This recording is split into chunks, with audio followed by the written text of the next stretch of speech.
Hello, welcome back guys. Now in this session, let's have a rapid revision of cardiac physiology.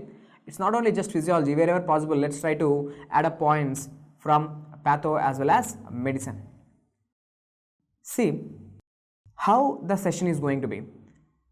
Let's try to do it in the form of MCQs. Okay, wherever possible, I will be adding the PYQs. Okay, and let's also discuss about the concepts which are required for your exams. Okay, upcoming exams. So having said that, without any further late, let's begin the cardiac physiology. Okay, let's see, this was a recent question which was asked in the exam. Okay, identify the true statement regarding the point marked on the myocardial action potential curve. Now just by looking at this action potential curve, okay, you know this is the action potential of cardiac myocyte. Now this is the marked area. Okay, now this segment 2, you know this segment 2 is called as which phase? This is called as a plateau. Okay, this phase is called as a plateau. So what exactly happens during this plateau phase? Before discussing that, first let's see what are the different phases in the action potential of the myocardium. Okay, in a ventricular myocardial cell, first the resting membrane potential MCQ. The resting membrane potential is minus 90 millivolts. But that's not the question. The question is, okay, resting membrane potential of the cardiac myocyte is minus 90 millivolts MCQ. But it's equal to, okay, it's equal to equilibrium potential of which ion? Which ion equilibrium potential is also minus 90 millivolts. So let me write here the resting membrane potential of cardiac myocyte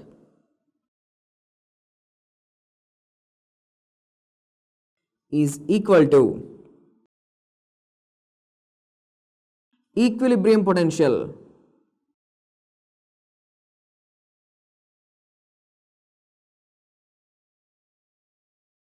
of potassium ion, because potassium also have an equilibrium potential of minus 90 millivolts. Okay, as an integration, I am also telling you. So what is the resting membrane potential of a neuron? Resting membrane potential of a neuron is minus 70 millivolts. Nature designed your neurons in such a way their resting membrane potential is minus 70 millivolts. It is equal to equilibrium potential of which ion? Chloride, because chloride equilibrium potential is also minus 70 millivolts. You have to know this. So finally, what is the resting membrane potential of the cardiac myocyte? It is minus 90 millivolts. Equilibrium potential of the potassium is also minus 90 millivolts. That's a question you can expect in your exam. Okay, after resting membrane potential, okay, which is the phase 4, resting membrane potential, there is a depolarization. Okay, depolarization. The cardiac myocyte is getting depolarized because of the influx of which ions? Due to sodium influx. So depolarization is due to, that's the phase 0, is due to sodium influx. After depolarization, there is early repolarization. The cells are getting repolarized again. They are going back to resting membrane potential. So this phase 1, which is called as the early repolarization.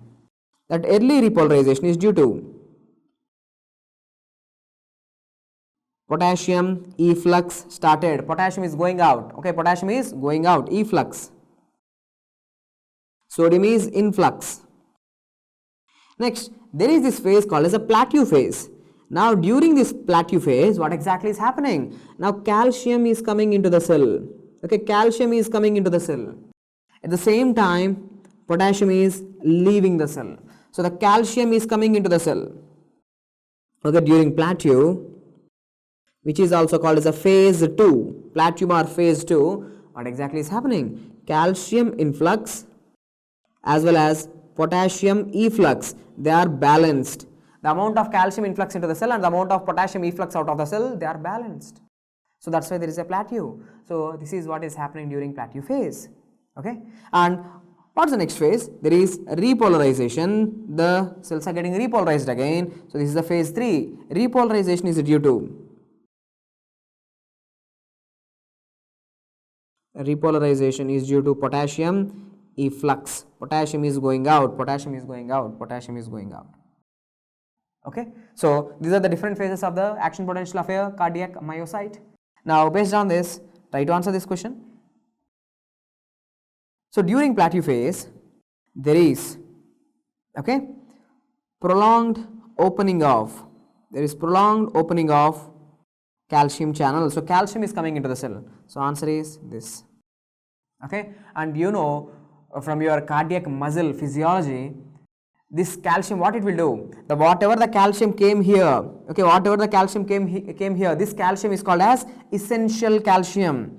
The calcium that is coming here into the cell during plateau phase, this is what, this is essential calcium.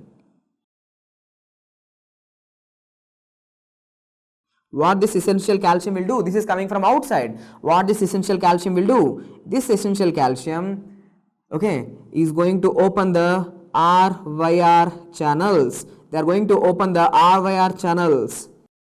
Okay. Now, because of the opening of RYR channels, where are these RYR channels present? They are present on the sarcoendoplasmic reticulum. Okay. So, calcium came from outside.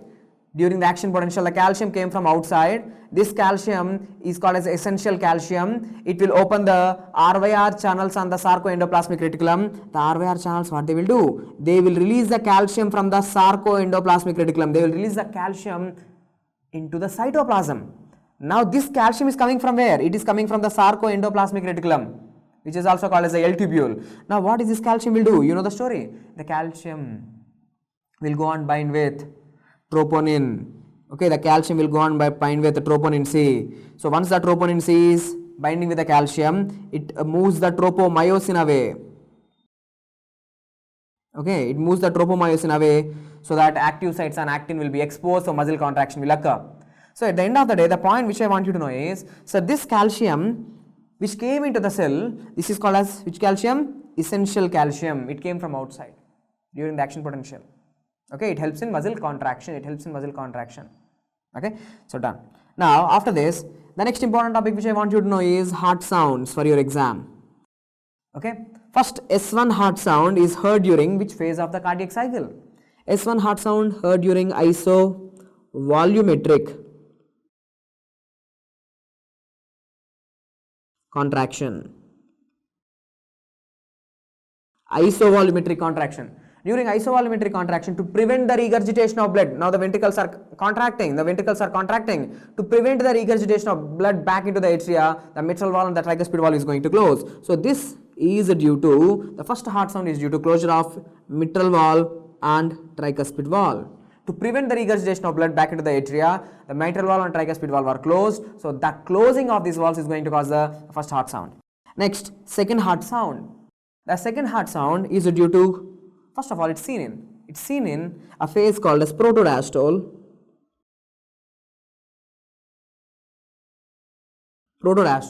If you don't find this answer protodiastole, then mark isovolumetric relaxation. Okay, in the beginning of the isovolumetric relaxation, you can say in the beginning of the isovolumetric relaxation, you can hear S2, or the best answer is protodiastole, during protodiastole. So why exactly is this S2 heart sound? It is due to closure of aortic valve and pulmonic valve. Okay, the closure of the semilunar valves. Sometimes they even use the word semilunar valves. These M1 T1, what are they? They are atrioventricular valves. Okay, they are AV valves, atrioventricular valves and semilunar valves. Now S3 heart sound, it is heard during, S3 heart sound is heard during rapid ventricular filling phase. Okay, where 70% of your ventricles are getting filled with the blood. 70% of the ventricles are filled with the blood during the rapid ventricular filling phase, and that too passively. Okay, that too passively. Now S4, first of all, let's say this S3 heart sound, you can't hear them. Okay, they are very low pitch heart sounds, you can't hear them in a normal individuals, but S3 is physiological during, it is physiological in children. Okay, it's physiological in children, and it's also physiological during pregnancy. And you can hear in some pathological conditions like anemia. So in all the hyperdynamic conditions, you can hear S3 heart sound. And S4 heart sound is heard during atrial contraction. Okay, they are heard during atrial contraction. Okay, so these are the different heart sounds. These are the different heart sounds, S1, S2, S3, S4. Usually what you can hear are the S1 and S2, S3 and S4 are usually not heard, they are low pitch heart sounds. So these two heart sounds, S3 and S4, they are called as low pitch heart sounds.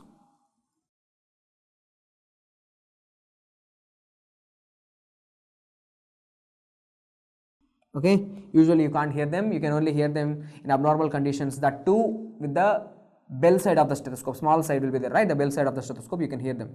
Okay, next, these two are called as the low pitch heart sounds. Not only these two, one more sound which is called as a tumor plop sound. Tumor plop sound. So this tumor plop sound is usually seen with a condition called as atrial myxoma, which occurs in the left atria. Okay, in which chamber of the heart? Left atria. If a patient is having this atrial myxoma, this tumor, that tumor is also going to cause a low pitch heart sound which is called as a tumor plop sound. So tumor plop sound is also low pitch heart sounds. So how many low pitch heart sounds are there? S3, S4 and tumor plop sound. Tumor plop sound is seen with the atrial myxoma. In which chamber of the heart? Left chamber of the heart. And what I want you to know is this tumor plop sound is due to the banging of this tumor. It goes and hits the mitral wall.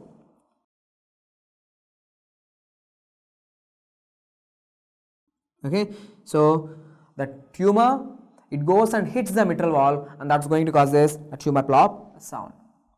Okay, so sounds and different conditions are completed. Now after this, let me discuss about the murmurs. But before going to the murmurs, let's see some important MCQs. The fourth heart sound is caused by. Okay, the fourth heart sound is caused by. You already know the fourth heart sound is heard during which phase of the cardiac cycle? It is heard during atrial contraction. It's heard during atrial contraction. Actually, you can't hear it. It's going to be produced during atrial contraction. Now tell me, during atrial contraction, what exactly is happening? Sir, when the atria are contracting, the blood is filling into the ventricles. Because the blood is filling into the ventricles. How much percentage of the blood is filling into the ventricles? 30% of the blood. 30% of the blood. So during fourth heart sound, okay, the fourth heart sound is heard during atrial contraction. When the atria are contracting, what is happening in the ventricles? The ventricles are filling. So the answer is ventricular filling. This is the answer. Why not the first option, sir? Why not the first option? The closure of aortic and pulmonic valves. The closure of semilunar valve, just now I have explained you, it's going to cause S2 heart sound. Vibrations in the ventricular wall during systole. Vibrations in the ventricular wall. No, this is not definitely, this is not S4. Okay, vibrations in the ventricular wall can cause S3 heart sound during ventricular filling. So definitely this is not. So closure of mitral and tricuspid wall is going to cause S1 heart sound. Okay, so answer is ventricular filling. Okay, now cardiac event at the end of isovolumetric relaxation. At the end of isovolumetric relaxation. Now look here, isovolumetric relaxation, which means the ventricles are relaxing. You can say ventricles are relaxing. Now when the ventricles are relaxed, you tell me what is the purpose of relaxation? Now ventricles are relaxed, completely ventricles are relaxed. When the ventricles are relaxed, you tell me what happens. When the pressure in the ventricle, see, when the ventricles relax, the pressure in the ventricle goes down. Okay, so look here. Imagine this is your ventricle. Now what is happening to the pressure inside the ventricle? The pressure in the ventricle is decreasing from 80 to 50 to 10. Now the pressure is going to, for example, 4. Now the pressure in the ventricle is getting lesser and lesser. Now what happens when the pressure in the ventricle is decreasing so much? Now immediately these valves will open. What are these valves? This is a mitral valve I am showing on the left side. The mitral valve will open on the left side and the right side tricuspid valve will open. So immediately blood is going to come into the ventricle. Okay, blood is going to come into the ventricle. So what is the end? At the end of the ventricular relaxation, when the ventricles are relaxed, the pressure in the ventricle decreases. When the pressure in the ventricle decreases, the atrioventricular valves will open. Okay, what are the atrioventricular valves? Mitral valve and tricuspid valve, they will open. So opening of these valves marks the end of isovolumetric relaxation. Okay, so what is happening? Opening of atrioventricular valves. Okay, so the opening of these valves also going to cause a sound which is called as opening snap. Okay, opening snap. And the loud opening snap will be seen with the disorders like mitral stenosis kind of. Okay, next, after discussing about the heart sounds and some important MCQs, now let's talk about the heart murmurs. Okay, say here in this phonocardiogram, okay, here in this phonocardiogram, you can say S1, S2. So what is the phase between S1 and S2? The phase between S1 and S2 is called as systole, you know it. And the phase between S2 and S1 is called as diastole. So systole is a phase between S1 and S2. Diastole is a phase between S2 and S1 again. Okay. Now during systole, look, here in our patient there is an abnormal murmur that is heard. Means a murmur is heard unnecessarily throughout the systole. So such kind of murmurs are called as pansystolic murmurs or holosystolic murmurs. So pansystolic or holosystolic murmurs are seen with which conditions? Okay, so these murmurs are seen with three conditions, that is mitral regurgitation, tricuspid regurgitation and ventricular septal defect. As this is a rapid revision, I am not going into in details. Okay, just you have to by heart these things. So mitral regurgitation condition, tricuspid regurgitation condition and VSD. Mitral regurgitation, tricuspid regurgitation and ventricular septal defects are these conditions are associated with a pansystolic murmur or holosystolic murmur. Okay, now there is a second murmur where the intensity of the murmur is increasing gradually and the intensity of the murmur is decreasing like and decreasing. Okay, so this murmur where the intensity is increasing and decreasing, that too during systole, these are called as crescendo and decrescendo murmurs. Crescendo decrescendo murmur, which is in the diamond shape, so these are also called as a diamond shaped murmur. So these are seen with, such kind of murmurs are seen with. Okay, simply remember pulmonic stenosis and subaortic stenosis. In which condition you are going to have subaortic stenosis? HOCM, hypertrophic obstructive cardiomyopathy. Okay, hypertrophic obstructive cardiomyopathy, the patient is going to have banana shaped heart chambers. Okay, beta myosin heavy chain mutation, in pathology it will come. So if a patient is having hypertrophic obstructive cardiomyopathy, in these patients you are going to have subaortic stenosis. So that's going to cause what kind of murmur? That's going to cause crescendo decrescendo murmur. It's a systolic murmur. It's a systolic murmur. Okay. So next, sir, look here. If a patient is having mitral regurgitation, okay, mitral regurgitation, okay, what exactly is going to happen? Look, if a patient is having mitral regurgitation, you think logically and tell me. Okay, mitral regurgitation. Where we have discussed mitral regurgitation? See, already we have discussed mitral regurgitation and tricuspid regurgitation. They are associated with holosystolic murmurs or pansystolic murmurs.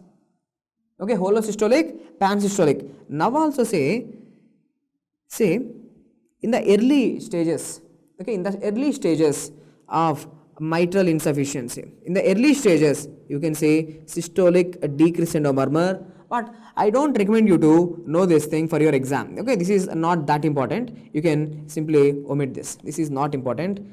You can just simply skip that. But what is important is this one. Continuous machinery like murmur. You can just simply strike this too. Not that important. This is important. Continuous machinery like murmur. In which condition we are going to say this continuous machinery like murmur? See here, there is a murmur which is seen during systole. The murmur is even seen during diastole. So this murmur is seen continuously during systole as well as diastole. So such murmurs are called as continuous murmurs. They are seen with patent ductus arteriosus.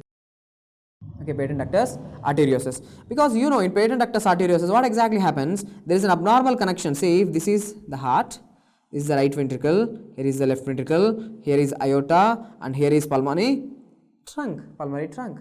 Okay, now what exactly is this patent ductus arteriosus? Now there is abnormal connection between there is an abnormal connection present between these two blood vessels even after birth. Okay, ductus arteriosus is okay, that's present before the birth. But if you have this abnormal connection between the right and left side of the circulation, that is between aorta as well as pulmonary trunk.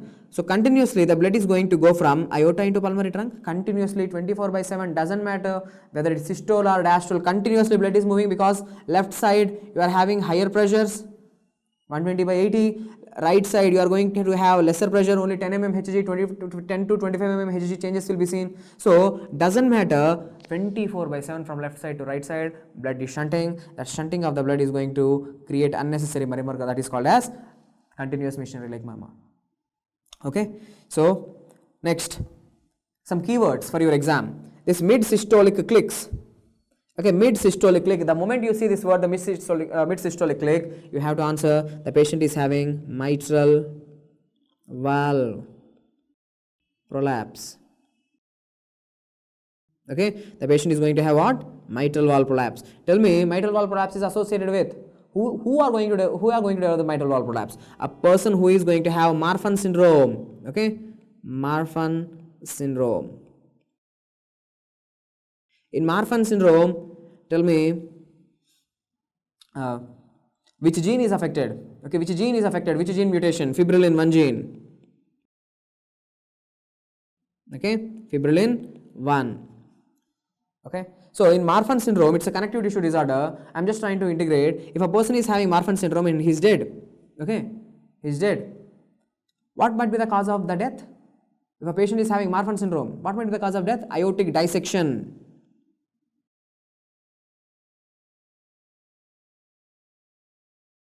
Okay, the patient is going to have aortic dissection. Okay, so these are the points which I want you to know. So diastolic rumble with opening snap. The moment you see this word opening snap, okay, diastolic rumble with the opening snap, the patient is going to have mitral stenosis. Okay, mitral stenosis, you have to answer it. Mitral stenosis is usually seen with rheumatic heart disease. Initially, the rheumatic fever. If a patient is having rheumatic fever, okay, if a boy is having rheumatic fever, acute rheumatic fever, okay, acute rheumatic fever, so his mitral valve is going to be affected. The most common valve that is affected is mitral valve.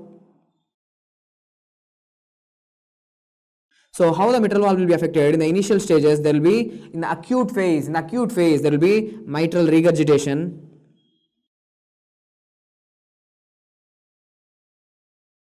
Okay, there will be mitral regurgitation in the acute phase. But if a patient is having chronic rheumatic heart disease, okay, rheumatic heart disease,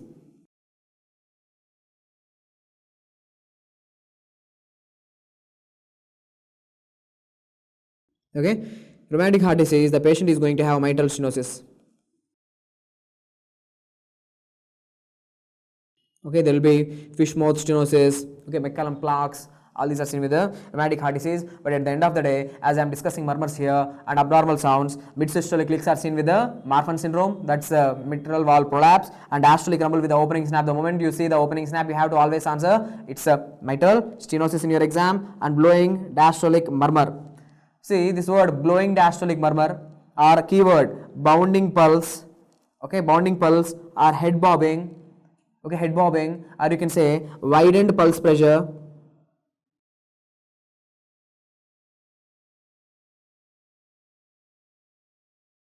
Okay, widened pulse pressure, the patient is having widened pulse pressure. Okay, all these conditions are seen with aortic regurgitation. Okay, in a patient who is having aortic regurgitation, these problems will be seen.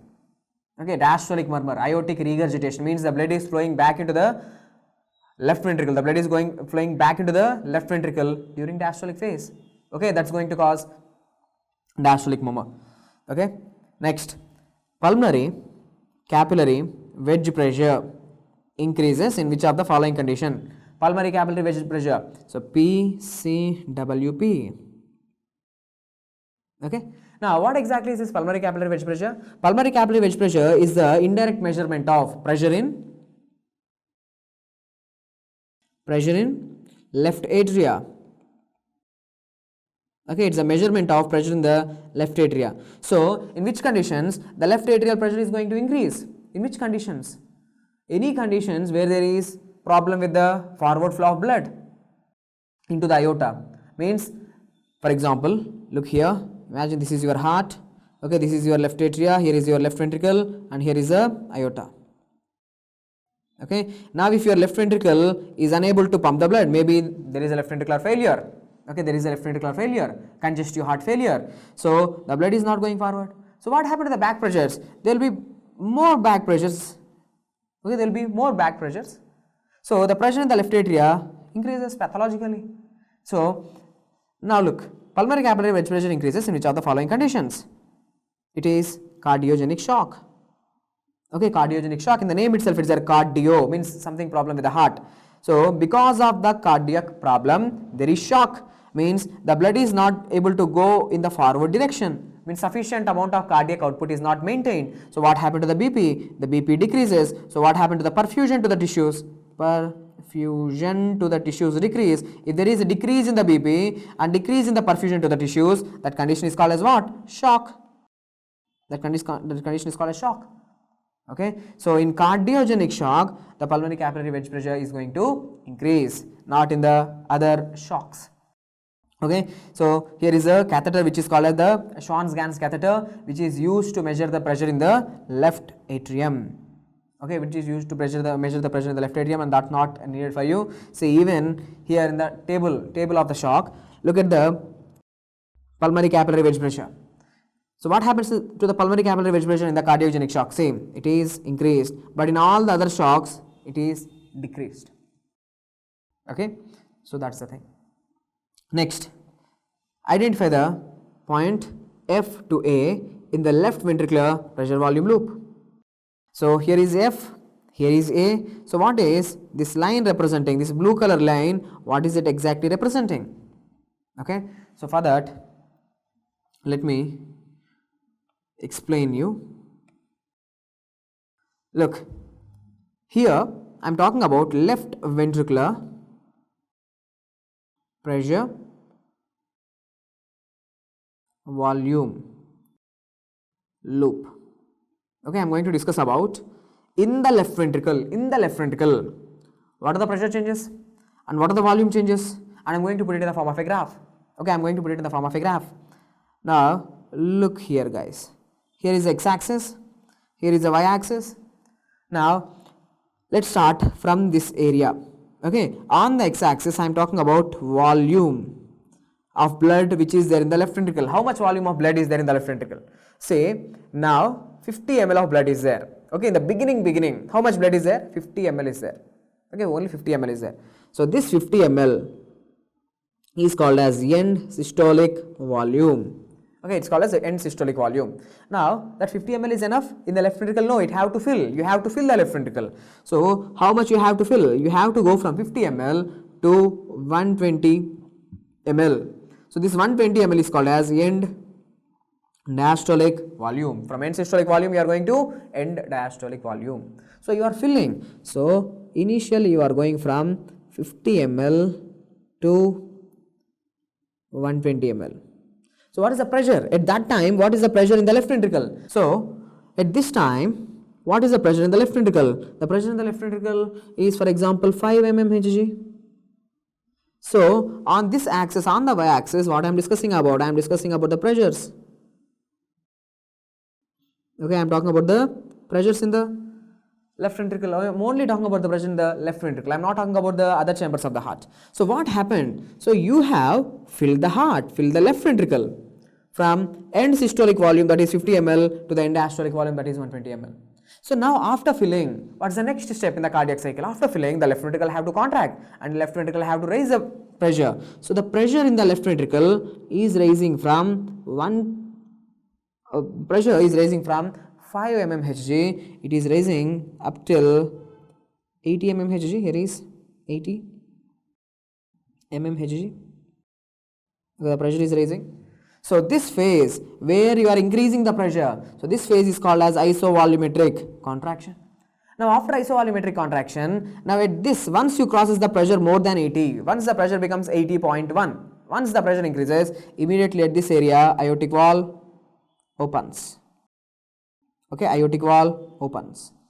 But one thing I have forgot here, see, once you have 120 ml of blood, look, once you have 120 ml of blood, now the ventricle is starting to contract. Now the ventricle is starting to contract. When the left ventricle contracts, okay, when the left ventricle contracts, to prevent the regurgitation of blood at this point, in the beginning of the isovolumetric contraction, which valve closes? Mitral valve closes. Okay, so mitral valve closes. Here mitral valve have opened. Mitral valve closes, and here aortic valve opens. Now, after the opening of the aortic valve, still the pressure is increasing in the left ventricle. You know, still the pressure is increasing. To how much it will increase? It will increase to almost 120 mmHg. Okay, now the pressure here is 120 mmHg. Okay, on the y-axis if you check, it will be 120 mmHg. Okay, so this phase where the pressure is increasing in the left ventricle, this phase is called as rapid ejection phase. Rapid ejection phase. Okay, rapid ejection phase, the pressure is increasing. Now after the rapid ejection phase, now the pressure in the left ventricle is decreasing. Okay, the pressure in the left ventricle will start to decrease. So it is coming back to 80. This phase is called as slow ejection phase. Now once the pressure in the left ventricle, once if it is going less than 80, once the pressure in the left ventricle becomes less than 80, immediately which valve closes? Here aortic valve closes. Okay, here this is aortic valve, not atrioventricular valve, aortic valve closes. After the closure of the aortic valve, now aortic valve has closed. Okay, the blood is not going into the aorta, aortic valve is closed. Already mitral valve is closed, long back, mitral valve is closed, now aortic valve also closed. Now what happens? Ventricle will relax. After the closure of aortic valve, now ventricle is relaxing. So what happened to the pressure inside the ventricle? The pressure inside the ventricle is also decreasing. Okay, the pressure inside the ventricle is decreasing. So what is this phase? This phase is called as isovolumetric relaxation. Okay, isovolumetric relaxation. Once the pressure inside the ventricle goes less than the atrial pressure, once the pressure inside the ventricles becomes less than the atrial pressure, what happens? Mitral valve opens. Okay, you know the story. Once the mitral valve is opened, the blood from the atria falls into the ventricles and ventricular filling continues. So ventricle is again filling.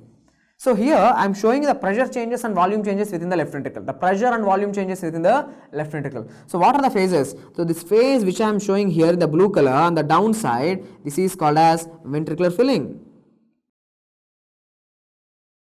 Okay, ventricular filling. And this phase which I am pointing right now, this is called as isovolumetric contraction. And this phase which I am pointing now, this is called as the rapid ejection. So this phase is slow ejection phase, and this phase is called as isovolumetric relaxation. So they will ask you in your exam, what is point number A to B, B to C, C to D, E to F, something like that. Okay, which valve opens, which valve closes. So now you already know. So the pressure from F is decreasing to A. So what is this phase called as? This is called as isovolumetric relaxation. This phase is isovolumetric relaxation, where the pressure in the left ventricle is decreasing. Okay, so what's the answer? Isovolumetric relaxation. Okay, next, after this, what else I want you to know is, in your exam they can ask you, in different conditions, this left ventricular pressure volume loop changes accordingly.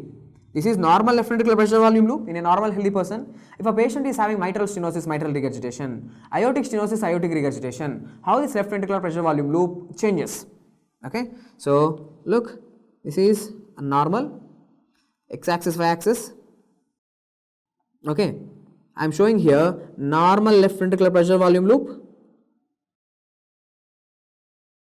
Okay, this is, imagine, this is the normal left ventricular pressure volume loop. Okay, ventricular filling, rapid ventricular filling, isovolumetric contraction, rapid ejection, slow ejection, isovolumetric relaxation. This is normal. Now, when compared to this normal, our patient's left ventricular pressure volume loop is like this. Okay, when compared to normal, my patient's left ventricular pressure volume loop is looking like this. So this red color left ventricular pressure volume loop is a pressure volume loop of a patient. So what is this patient suffering with? So the answer, if you are seeing a narrow and tall left ventricular pressure volume loop, a narrow and tall left ventricular pressure volume loop, the patient is having aortic stenosis. Okay, he is suffering with aortic stenosis. When compared to the normal left ventricular pressure volume loop, if the patient is having a pressure volume loop which is extending to one side, okay, that to right side, this right side, right. Now this patient is having, okay, this patient is having aortic regurgitation. Okay, aortic regurgitation. Okay, in your exams they can ask you this, they will show you this graph and they will ask you what is the patient suffering with. Okay, and look again, I am showing you first two normal left ventricular pressure volume loops.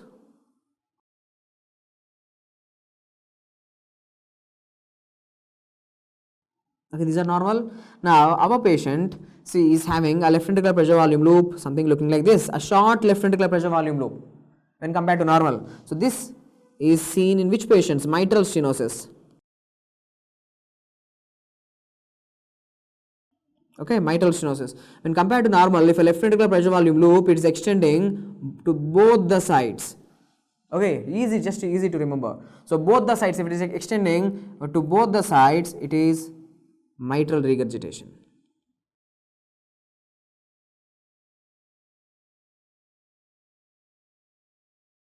Okay, that is mitral regurgitation. Here it is mitral stenosis.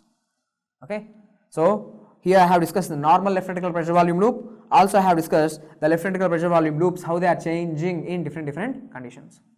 Okay, next let's discuss about jugular venous pressure changes. Okay, jugular venous pressure changes. Now you know, in your jugular vein, internal jugular vein, sometimes the pressure is increasing and sometimes the pressure is decreasing.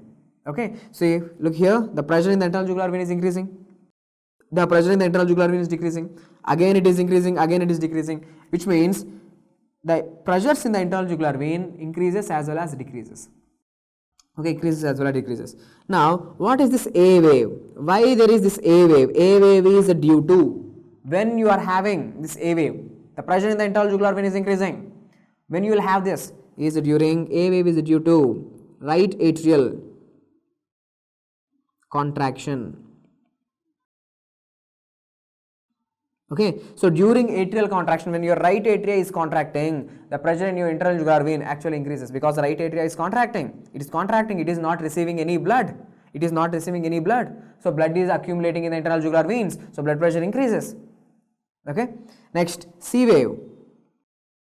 Before C wave, let me tell you this X wave. Okay, after here there is X, the pressure in the internal jugular vein is decreasing. When you will see this X wave, remember X for relaxation, relaxation. When atria is relaxing, when your atria is relaxed, it receives the blood. So the blood from the internal jugular vein is moving into the superior vena cava, and from the superior vena cava the blood is moving into the atria. So the pressure here decreases. The blood is now being sucked towards the heart. So what happens here? The pressure decreases. Atria relaxed.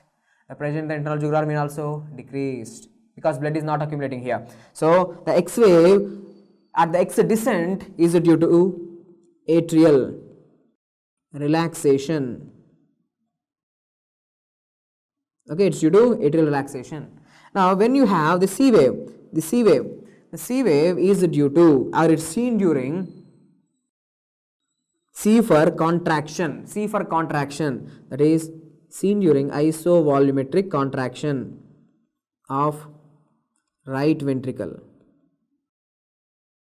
Okay, so what happens during isovolumetric contraction of the right ventricle? During the isovolumetric contraction of the right ventricle, the tricuspid valve bulges. The tricuspid valve goes into the right atria. It goes into the right atria.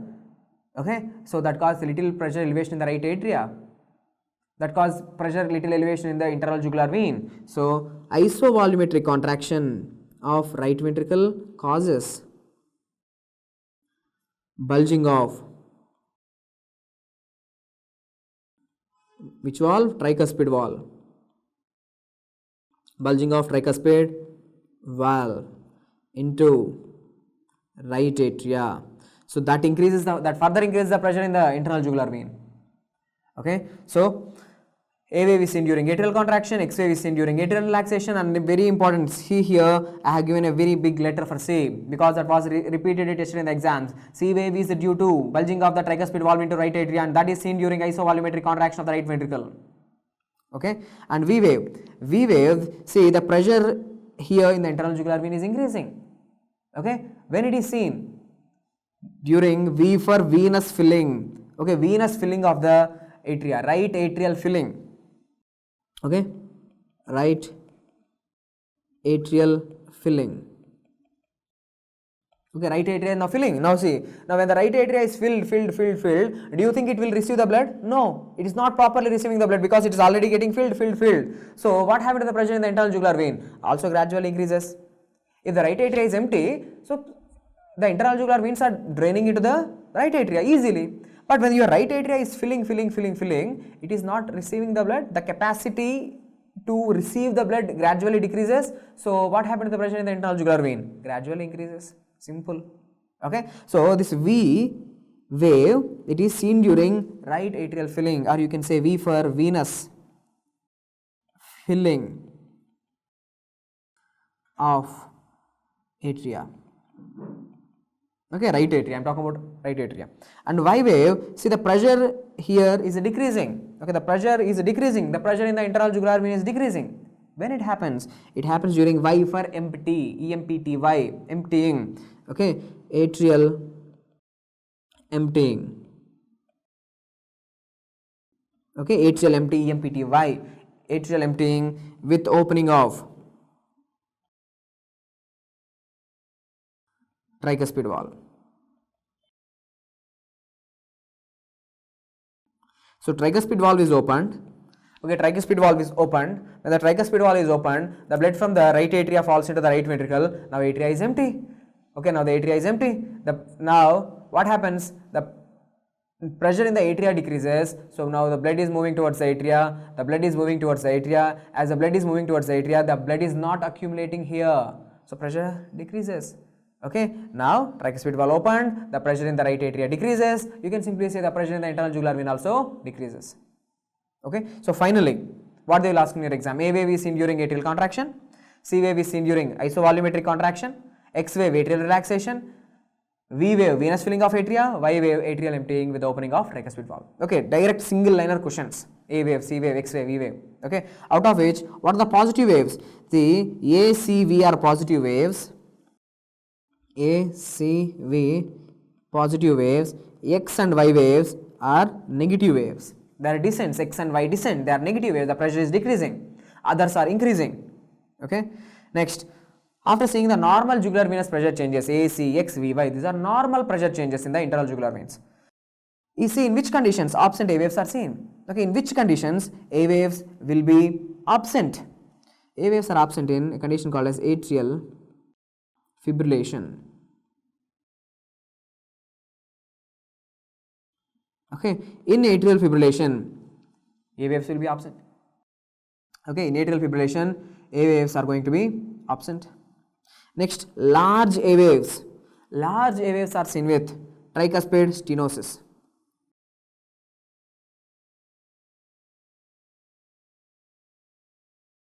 Okay, so in a condition called as a tricuspid stenosis, or you can also say pulmonary artery hypertension. Okay, tricuspid stenosis, pulmonary artery hypertension, there will be large A waves. Direct singular question. At this time, at this rapid revision, we are not going to discuss the things in detail, why there is a large A wave. We are not discussing. Simple. A waves are absent in atrial fibrillation. Large A waves are going to be seen in tricuspid stenosis or pulmonary artery hypertension. What is pulmonary artery hypertension? If the pressure in the pulmonary artery, if it is more than 25 mm Hg, if it is more than 25 mm Hg during systole, okay, during systole, if it is more than 25 mm Hg, that is called as a pulmonary artery hypertension. Then you will have large A waves. Cannon A waves. Okay, cannon A waves are seen with atrioventricular dissociation. Okay, atrioventricular dissociation, or you can say third degree heart block or complete heart block. Okay, you can see cannon A waves. Next, tall V waves, blunted X descent, prominent Y descent. These three changes are seen with one condition. Okay, all these three changes are seen with tricuspid regurgitation, tricuspid regurgitation, tricuspid regurgitation. In a disorder called as a tricuspid regurgitation, you will see tall V waves, blunted X and prominent Y. Prominent Y. But this prominent Y is also seen with one more condition, that is constrictive pericarditis. In a condition called as a constrictive pericarditis, where there is calcification of the pericardium, which is usually seen with the healing TB. Okay, TB pericarditis. TB pericarditis, when it heals, it gets calcified. That is called as constrictive pericarditis. That pericardium will compress the heart. Okay, doesn't allow the heart to properly relax. That is constrictive pericarditis. So in constrictive pericarditis, there is prominent Y, prominent X. Okay, I am asking you, in constrictive pericarditis, there is prominent X or prominent Y? See, here I am showing you, in constrictive pericarditis, the patient is going to have prominent Y descent, but also they are going to have prominent X. Okay, so in constrictive pericarditis, what are the two JVP changes that are seen? In constrictive pericarditis, the patients are going to have prominent X as well as prominent Y. Prominent X, prominent Y. In a tricuspid regurgitation, the patient is going to have blunted X, prominent Y, tall V waves. Blunted X, prominent Y, tall V waves. Okay. See, this is a prominent X descent. Okay, prominent X descent. They are also going to be seen with which condition? The prominent X descent is also seen with, right, cardiac tamponade. Okay, cardiac tamponade. So in a patient who is having cardiac tamponade, they are having what? They are having prominent X or prominent Y or blunted X or blunted Y. See, it's very simple. Again and again I am repeating this to give you clarity. Tricuspid regurgitation, three conditions. That is blunted X, prominent Y, tall V waves. Completed. Constrictive pericarditis, both are prominent. Constrictive pericarditis, prominent X, prominent Y. Descent. Bus. Next, in cardiac tamponade patient, they are going to have prominent X and also they are going to have blunted Y. So blunted Y descent is seen also with cardiac tamponade. Okay, cardiac tamponade. That is blunted Y descent. Also I want you to know this blunted Y descent is also seen with one more condition, that is called as tricuspid stenosis. Okay, it's also seen in right atrial myxoma, but I am not going to in detail things. So cardiac tamponade is having, okay, let me write, sum up. Cardiac tamponade. Okay, the patient is going to have prominent X,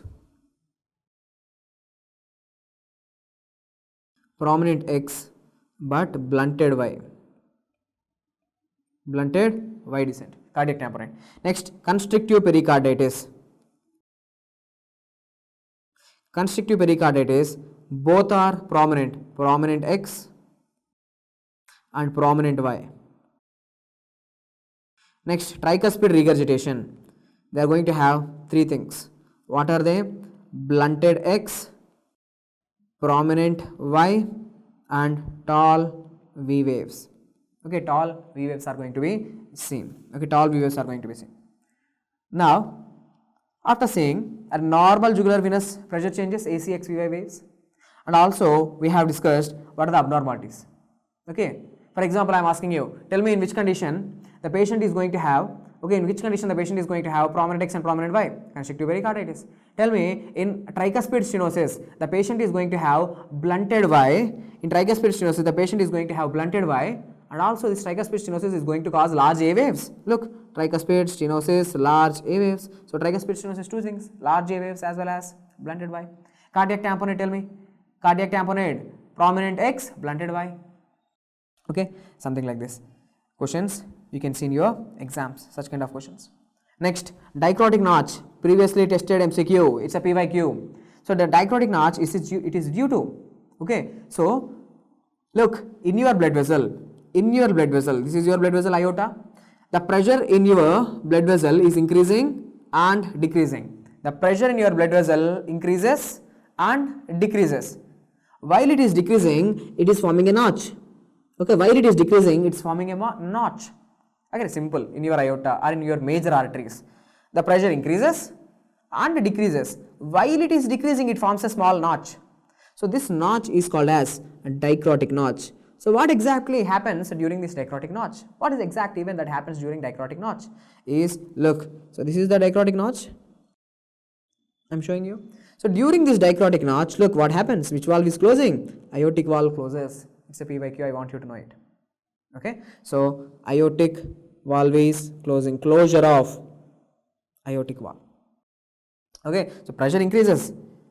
Okay. During rapid ejection phase, slow ejection phase, the pressure increases. After that, the pressure is decreasing when the ventricle is relaxing. Okay. When the ventricle is relaxing, the pressure in the aorta also decreases. Okay, so this dicrotic notch, only the point which I want you to know is this dicrotic notch occurs during closure of the aortic valve. Next, cardiac reflexes. You need to know for your exam. All the reflexes are, okay, all the reflexes are bradycardic reflexes.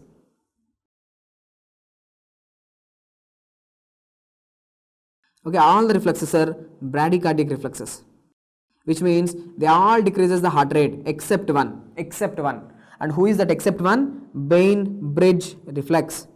Okay, except Bainbridge reflex, all are going to decrease the heart rate. So what exactly is this Cushing's reflex? Cushing's reflex means what? See, when you increase the intracranial pressure, okay, when we increase the intracranial pressure because of a hemorrhage, because of the tumor, or because of any other reason, if the intracranial pressure is increased, any reason, vitamin A toxicity, tumor, hemorrhage, that is going to ultimately, okay, easy way understanding, there are many events which happens in the middle when intracranial pressure is increased. So finally vagus will be activated. Vagus nerve will be activated. What this vagus nerve will do, you know, vagus nerve is a parasympathetic nerve. It decreases your heart rate. So increase in the intracranial pressure activates your parasympathetic nervous system, that's going to decrease your heart rate. So this is called as Cushing's reflex.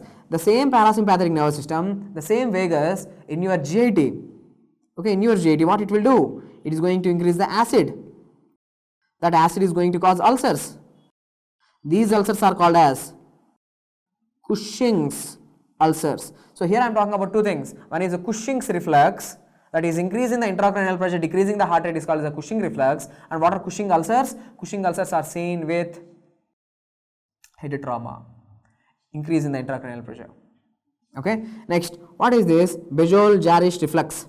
What exactly is this Bejol-Jarisch reflex? If you keep certain chemicals in your cardiovascular system, into your heart, for example, into your heart, and keeping some chemicals or irritants. What are these irritants? Like serotonin, capsaicin, okay, veratridine. Okay, these chemicals, serotonin, capsaicin, veratridine, okay, these chemicals are going to stimulate the chemoreceptors. Okay, in your cardiovascular system there are chemoreceptors present. Once you stimulate these chemoreceptors, the patient is going to have bradycardia. Immediately the heart rate will come down. What happened to the BP? The BP will come down. And what happened to the respiration? There will be prolonged apnea. Okay, there will be apnea. Okay, so this is called as a Bejol-Jarisch reflex. If you keep certain chemicals into your cardiovascular system like serotonin, veratridine and capsaicin, the chemoreceptors will be stimulated. Once the chemoreceptors are stimulated in your cardiovascular system, there will be bradycardia. Heart rate will come down. So this reflex is called as Bejol-Jarisch reflex. So it's a chemoreflex. It's a chemoreflex. It's not a tachycardic reflex. It's a bradycardic reflex. It's a hypotensive reflex. It's going to cause apnea. Next, what is Bainbridge reflex? Bainbridge reflex, if you increase the blood volume, okay, if you increase the blood volume, that increase in blood volume, what it will do? It will cause the right atrial distension. Okay, if increase in the blood volume, or you can say increase in the venous return, increase in the blood volume or increase in the venous return or right atrial distension, these are the stimulus. Okay, now what happens is, now immediately heart rate increases, because you know, if there is more blood volume in the body, heart rate should be more. Okay, if more venous return is coming to the heart should beat more number of times. Okay, or you can say normal saline infusion. Okay, normal saline infusion. So what happens? What will be the result? Heart rate increases. Normal saline, more blood volume, more venous return, so more preload on the heart, so heart have to work more number of times, so heart rate increases. So your sympathetic nervous system is going to increase the heart. Okay, so Bain bridge reflex, it's a tachycardic reflex. Only here for the first time, I am showing you only here for the first time the heart rate is increasing. Okay, in all the other conditions, look what is happening to the heart rate. Heart rate is decreasing. Okay, so Bain bridge reflex, how I used to remember is when you are standing on a bridge. Okay, when you are standing on a tall bridge, what happened to your heart rate? You are standing on a tall bridge and you are looking down. So immediately you are going to have a fear. You are going to get scared. And what happened to your heart rate? Heart rate increases. So it's a tachycardic reflex. So just remember it like this. When you are on a bridge, heart rate increases. So that's a Bain bridge reflex. Okay. Next, what is this? Baroreceptor reflex. Okay, baroreceptor reflex. Baroreceptor reflex, it's very simple. Okay, it's very simple. Whenever your BP increases. Okay, whenever your BP increases. Okay. Now, the baroreceptors will be activated.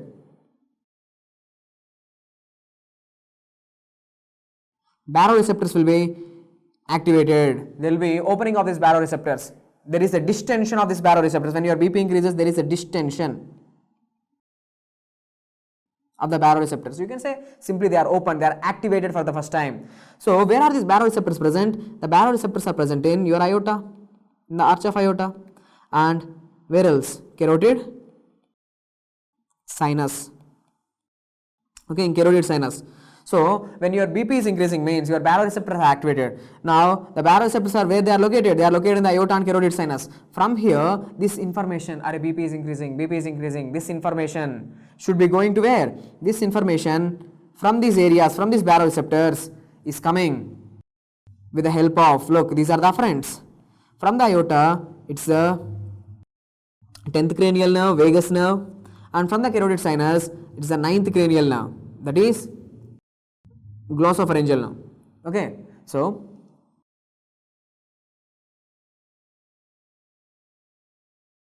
heading nerve, which is a branch of 9th cranial nerve, and Science nerve, which is a branch of 10th cranial nerve. These two cranial nerves are taking the information about the BP. They are taking the information about the BP from your baroreceptors. And this information, where it is going? This information is going to nucleus of tractus solitarius, which is present in the medulla. Okay, which is present in the medulla. Now, what happens is, this medulla, it will understand, array BP is more. It's like a small little brain. BP is more. It's not bad. It's bad. It's bad. So, nucleus of tractus solitarius, what it will do is, it will inhibit sympathetic nervous system and activate parasympathetic nervous system. So, because of this, sympathetic nervous system is inhibited and parasympathetic nervous system is activated, because of which heart rate decreases. Heart rate decreases. So, when heart rate decreases, because of this decrease in heart rate, so BP can be brought back to normal. So what I am trying to put into your mind is, when your BP is pathologically increased, beginning, this is a stimulus, when your BP is increasing pathologically, what happened to your heart rate? There will be reflex decrease in the heart rate with the help of this baroreceptor reflex. So this law is called as, okay, Mary's law. Okay, so Mary's law. So what exactly is Mary's law? Mary's law tells you, whenever your BP is increasing, immediately heart rate will come down. This is called as Mary's law. Okay, next, what is this reflex? This is the baroreceptor reflex. When you increase the BP, immediately heart rate is decreased. So is it a positive feedback reflex or negative feedback reflex? Question which was asked in the exam. So this baroreceptor reflex is a negative feedback reflex. Okay, it's an example of negative feedback reflex. Okay, so tell me, baroreceptor reflex, what exactly is happening at the end of the day? The heart rate is decreasing. Heart rate is decreasing because of the baroreceptor reflex. It's mainly predominantly trying to decrease your heart rate. Okay, so what happens with the Valsalva maneuver? Okay, when you try to do the Valsalva maneuver, okay, so doing inspiration and closing your glottis, and you are trying to exhale, you are trying to bear down. Okay, you are trying to bear down, you are increasing the pressure here in the thorax. So when you do the Valsalva maneuver, intrathoracic, pressure increases. When the intrathoracic pressure increases, aortic baroreceptors are activated. Means your intrathoracic pressure is increased. When you are doing Valsalva maneuver, intrathoracic pressure is increased. The more the intrathoracic pressure, the aorta will be compressed. The aorta will be compressed and aortic baroreceptors are activated. You know, once the aortic baroreceptors are activated, that will give the information to nucleus of tractus solitarius. The nucleus of tractus solitarius, what it will do? It will immediately decrease the heart rate. So even if you perform the Valsalva maneuver, heart rate will be reduced. Heart rate will be reduced to, it's a bradycardiac thing. Okay, so every fellow is decreasing the heart rate except the Bainbridge reflex increases the heart rate. Now here itself I want to add a few more important points. Carotid sinus. Okay, now here is the internal carotid, this is common carotid artery, this is carotid sinus. Here are the internal carotid arteries as well as the external carotid arteries. Okay, internal carotid, external carotid artery, ECA, ICA. Okay, let's say something like this. Now say, hypothetically speaking, if you close here, what are you doing? You are clamping. Okay, you are clamping above the carotid sinus. You are clamping above the carotid sinus. Now what happens? When you clamp above the carotid sinus, the baroreceptors will be distended. Okay, the blood is unable to go up. The blood is unable to go up. You know, in the carotid sinus, what are there? There are carotid baroreceptors present. Now, once the carotid baroreceptors are distended, they will fire more. They are giving more and more firing with the help of which cranial nerve? Ninth cranial nerve, you know it. Okay, so this information is going to nucleus of tractus solitarius. Now, what happened to the nucleus of, what happens once the nucleus of tractus solitarius is activated? Okay, once the nucleus of tractus solitarius is activated, what happened to the heart rate? Heart rate decreases. Heart rate decreases. So clamping above, see, remember, above decreases the heart rate. Clamping above decreases the heart rate. Now exactly opposite thing, when you clamp below, just continue. Okay, when you clamp below the carotid sinus, what happened to the heart rate? Heart rate increases because blood is not coming into this area. Now the baroreceptors are not activated, they are not firing, they are not giving any information to the nucleus of tractus solitarius. So what the nucleus of tractus solitarius will think? I am not receiving any information. I am not receiving any information about the BP. Maybe the BP is decreased. So immediately nucleus of tractus solitarius increases the heart rate. So the two MCQs which I want you to know is, when you clamp above the carotid sinus, heart rate decreases. When you clamp below the carotid sinus, heart rate increases. Done. Okay, so which of the following mechanisms are seen in the baroreceptor reflex? Okay, which of the following mechanism is seen with the baroreceptor reflex? It's a negative feedback, I have explained you. Heart rate decreases.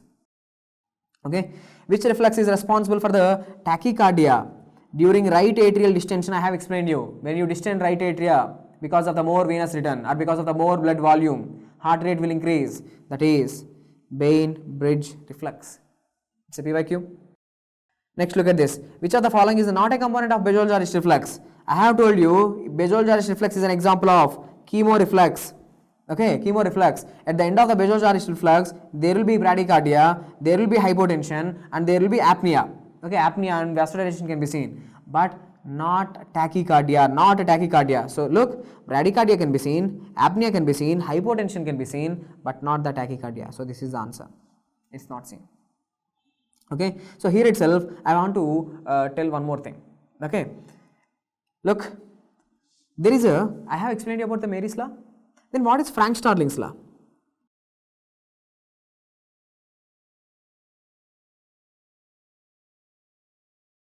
Okay, what is Frank-Starling law? Frank-Starling law tells you, okay, when you increase the end diastolic volume, which is also called as preload. When you increase the end diastolic volume or when you increase the preload, means the more the blood you keep in the heart, you are keeping more and more blood. For example, let me tell you, the normal end diastolic volume is how much? 120 ml. You are keeping how much blood in the ventricle? 120 ml. You are keeping how much blood in the ventricle? 120 end diastolic volume. How much will come out with one heartbeat? With one heartbeat, how much will come out? 70 ml will come out. That is the stroke volume. Okay, but if you give, for example, 200 ml in the heart, do you think same 70 ml will come out? No, definitely not. Maybe 150 ml is coming out. Okay, so when you increase the end-diastolic volume from 120 to 200, automatically stroke volume is also increased.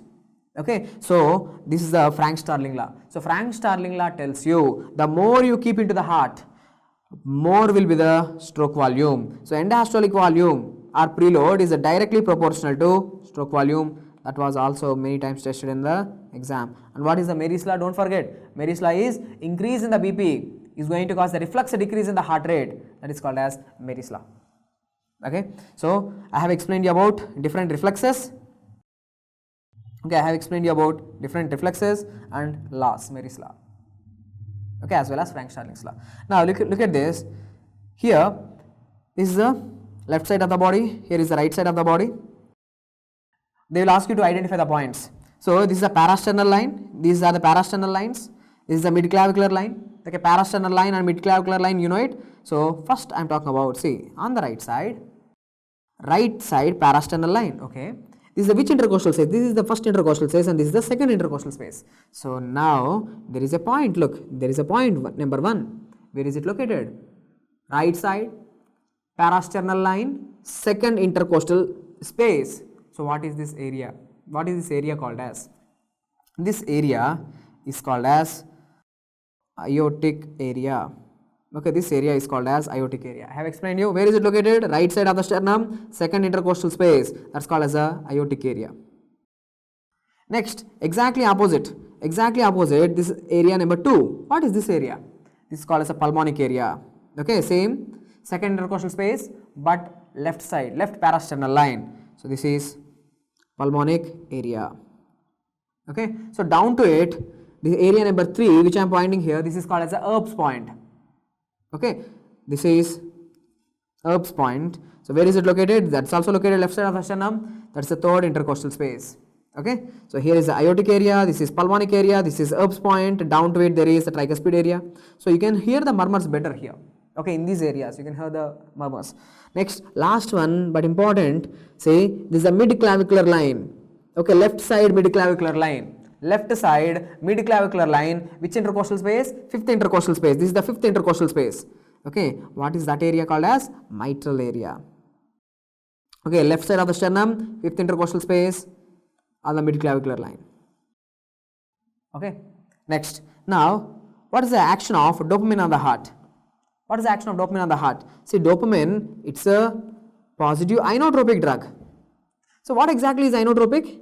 Inotropic means increase in contractility. Increase in the contractility. So increase in contractility is dependent on the calcium. The more the calcium in the cells, more contractility will be there. More powerfully the heart is going to contract. So contractility and inotropy, they are same. Inotropy refers to the contractility power of the heart. Okay. Now lucitropy. Okay, lucitropy refers to relaxation. Okay, lucitropy, it refers to the relaxation of the heart. Okay, contraction by inotropy, lucitropy means relaxation. So what is the effect of dopamine on the heart? Dopamine is a positive inotropic drug. It increases the cardiac contractility. And where we are going to use it? So dopamine is the drug of choice for a patient who is having shock with oligouria. Okay, oligouria. A person who is under shock with oligouria, you are going to use dopamine. Why we are using it in a patient who is having oligouria? You can understand, if a patient is having shock, you can give dopamine. It's a positive inotropic drug. It increases the cardiac contractility. It increases the cardiac output. That's okay. But what about this oligouria? Say dopamine receptors are present on the renal blood vessels. Okay, dopamine receptors are present on the renal blood vessels. Giving dopamine will cause vasodilation. Okay, so vasodilation will be there. So more blood will go to the kidneys. So GFR will be maintained. GFR will be maintained because already the patient is having shock. So you have to do the vasodilation to the kidneys. So blood should go to the kidneys so that GFR will be maintained. Okay, so shock with oligouria. What is the drug of choice? Dopamine. Dopamine receptors are present where? On the renal blood vessels. Dopamine causes vasodilation. Okay. Next, let's discuss about some important ECG points. Okay, important ECG points. Now you can see the normal sinus rhythm, the beginning one. Now here look at this. What is exactly happening? There are sawtooth waves. Okay, sawtooth waves. So these sawtooth waves are seen with which condition? Atrial flutter, sawtooth pattern. Okay, sawtooth pattern is seen with atrial flutter. Okay, next in atrial fibrillation. Okay, in atrial fibrillation, are you able to see any P wave? No, absent P waves. Okay, absent P waves, atrial fibrillation. And if you look at the rhythm, if you look at the RR interval and if you look at the rhythm, there is irregularly irregular.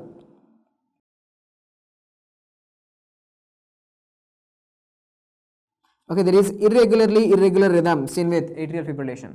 Now look at this pattern. The pattern, just by looking at this pattern, you have to say if you are having such kind of pattern, this is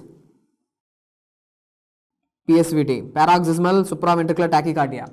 Okay, so this is a classical pattern of a patient who is suffering with paroxysmal supraventricular tachycardia, and again it will come in your medicine. You can do better in the medicine. You can have more points in the medicine. Now, classical ECG pattern. Okay, what exactly the patient is having? The patient is having ventricular tachycardia. Ventricular tachycardia. Okay, so stable ventricular tachycardia the patient is having. Next, look here. Here the patient is having this kind of ECG pattern. This is called as torsa depons. Okay, torsa depons. So this torsa depons is associated with QT prolongation. Okay, so anyone who causes the QT prolongation, that's going to cause an arrhythmia called as torsa depons. So who causes the QT prolongation? The two important drugs which I want you to know from your pharmacology, class 1A antiarrhythmic drugs. Okay, quinidine, IV procainamide, okay, disopyramide, class 1A antiarrhythmic drugs, as well as class 3 antiarrhythmic drugs. Class 3 potassium channel blockers, amiodarone. Okay, amiodarone. So those drugs. So class 3 antiarrhythmic drugs. These two classes of the drugs, they causes the QT prolongation. Once the QT is prolonged, QT interval is prolonged, that's going to cause torsa depons. Okay. Next, delta wave. In the ECG, look here. This is the delta wave. This is a characteristic pattern. Okay. There is this upswinging. So this delta wave, it is seen with, that's called as a Wolff-Parkinson-White syndrome. Okay, delta waves are seen with Wolff-Parkinson-White syndrome. Next, peak T waves. Okay, you can see in the ECG the T waves are peaked. These peak T waves are seen with hyperkalemia. So when you can say hyperkalemia, if the potassium concentration, if it goes more than 5.5 milliequivalents per liter, if the potassium concentration is more than 5.5 millimoles per liter or milliequivalents per liter, that is called as a hyperkalemia. In hyperkalemia, what is the ECG change that is seen? A patient is going to have a tall T waves, peak T waves. Okay, next, here in this ECG, you can very clearly see the QRS complexes. One is going to be small and one is going to be large. Small, large, small, large, small, large. Okay, again small, large, kind of. So there is an alternating pattern. This is called as electrical alternance. Okay, so this electrical alternance is going to be seen with which condition? Cardiac tamponade. Okay, large, small, large, small, large, small. Okay, this is seen with cardiac tamponade.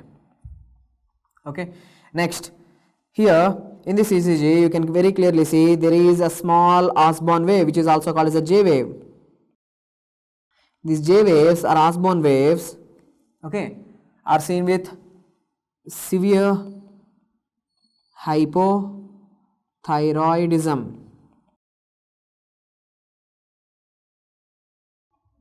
Okay, severe hypothyroidism. These patients are going to suffer with a complication called as myxedema. Okay, myxedema. Okay, if a patient is having myxedema, severe hypothyroidism, they will also be having severe hypothermia.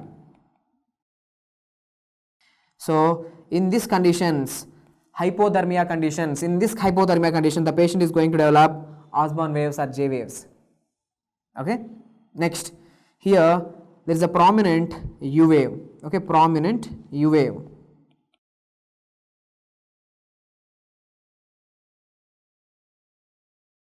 So the prominent U waves, normal U waves are okay, normal U waves are going to be seen in the ECG, but prominent U waves are going to be seen with hypokalemia.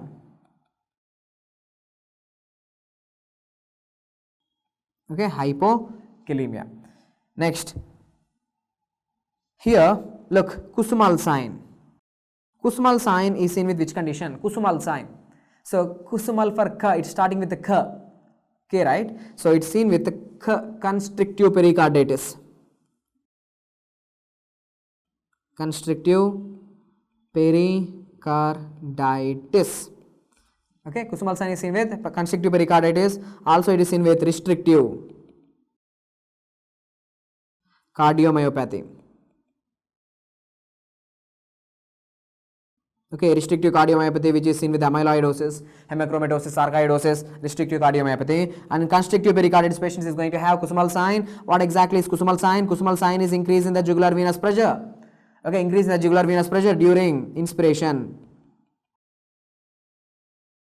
So the point is, during inspiration, look, during inspiration, jugular venous pressures do not increase, they won't rise.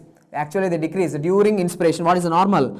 Normal is during inspiration, the jugular venous pressures actually decrease. But if they are not decreasing,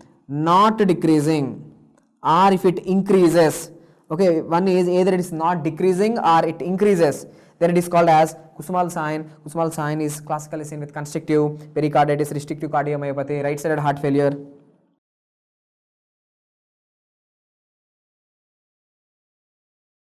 Okay, pulmonary embolism. It's seen in these conditions, but for your exams, I want you to know two things. One is constrictive pericarditis, restrictive cardiomyopathy.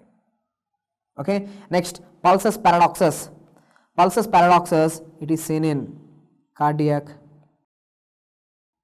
tamponade. Okay, it is seen in cardiac tamponade, and in a patient who is having cardiac tamponade, not only this pulsus paradoxus is going to be seen, okay, they are also going to have a triad called as Beck's triad. A patient with cardiac tamponade is going to develop Beck's triad. What are the three things which will be seen? The patient BP is going to be less. Next, distension of the internal jugular veins, or the jugular venous pressure increases, and muffled heart sounds. So these three things are included in the Beck's triad in cardiac tamponade. In cardiac tamponade, there will be pulsus paradoxus as well as Beck's triad. Important MCQ. Next, let me discuss about different types of heart blocks. Again, heart blocks. Say, normal PR interval. What is a normal PR interval? For example, you can say 0.1. Okay, 0.1 second PR interval duration in the ECG. PR interval duration in the ECG is 0.1 second. If it is becoming more than 0.2 seconds or 200 milliseconds, 0.2 seconds or 200 milliseconds. Okay, if it is increasing more than this value, then it is called as first degree heart block. Okay, first degree heart block. So simple, this PR interval duration starting from P to the Q. Okay, so this PR interval duration, if it is more than 0.2 seconds, if the duration is more than 0.2 seconds, then it is called as first degree heart block. It is seen with which conditions? Rheumatic fever, because in rheumatic fever there will be Aschoff nodules deposition in the conduction pathway, hemochromatosis, iron accumulation in the heart, sarcoidosis, granulomas accumulation in the heart. So that's going to affect the conduction. That's going to cause the PR prolongation. How much prolongation? 0.2 seconds, more than 0.2 seconds, that interval. Okay, so what is the treatment? There is no need of any treatment. If at all you have to choose something, choose atropine. No need of any treatment, that's okay. Next, sir, what is second degree heart block? The second degree heart block, it is actually of two types. Okay, Mobitz type 1 and Mobitz type 2. So here in Mobitz type 1 or Wenckebach phenomena, what exactly happens is, see, there is a progressive PR prolongation. This is the normal PR interval. Later PR interval is increasing. So there is a progressive PR prolongation, and there is a drop repeat. Now QRS is absent. Now here QRS gone. So progressive PR prolongation with a dropped beat. This is called as a second degree heart block or Mobitz type 1. Okay. Is there is any need of any treatment? No need of any treatment. Not a problem. Next, sir, what is Mobitz type 2? Okay, in Mobitz type 2, see there is fixed PR interval. PR interval normal, normal, normal. There is a fixed PR interval. The PR interval is not prolonging, but previously there is a progressive PR interval prolongation with a dropped beat. But right now the PR interval is fixed with a dropped beat. With a dropped beat. So look here, PR interval normal, normal PR interval, normal PR interval. Here there is a dropped beat. So such kind of heart block is called as Mobitz type 2, which is a most dangerous heart block. Okay, it's a most dangerous heart block. So you can't even take this patient to the surgery. So temporarily you have to manage them with temporary pacemaker. Okay, and it's the most dangerous heart block. These are the points which I want you to know. Next, sir, the third degree heart block, which is also called as complete heart block. Third degree heart block. In a normal ECG, the number of P waves and the number of QRS should be equal. 1 P wave, 1 QRS. 1 P wave, 1 QRS. So the ratio should be 1:1. But here, what happens is there is complete AV dissociation, atrioventricular dissociation. Means atria are contracting on their own, ventricles are contracting on their own. Okay, so that's why look here, 1 P wave, 2, 3, 4, 5, 6, 7. So 7 P waves are there, but how many QRS complexes are there? Only 3 QRS complexes are there. Means there is a difference between the number of P waves and the number of QRS complexes. Usually the number of the P waves will be greater than the QRS complexes. See, the P wave count is more than QRS complexes. So there is no relationship between the number of P waves and QRS complexes. So such kind of heart block is called as complete heart block or third degree heart block, where there is AV dissociation. Okay, for this you have to use permanent pacemaker. Okay, permanent pacemaker is going to take the control of the atria and ventricles so that they will be contracting sequentially after atria, later ventricles, after atria, later ventricles. But here there is that loss, that coordination is lost. Okay, you have to bring it back with the help of permanent pacemaker.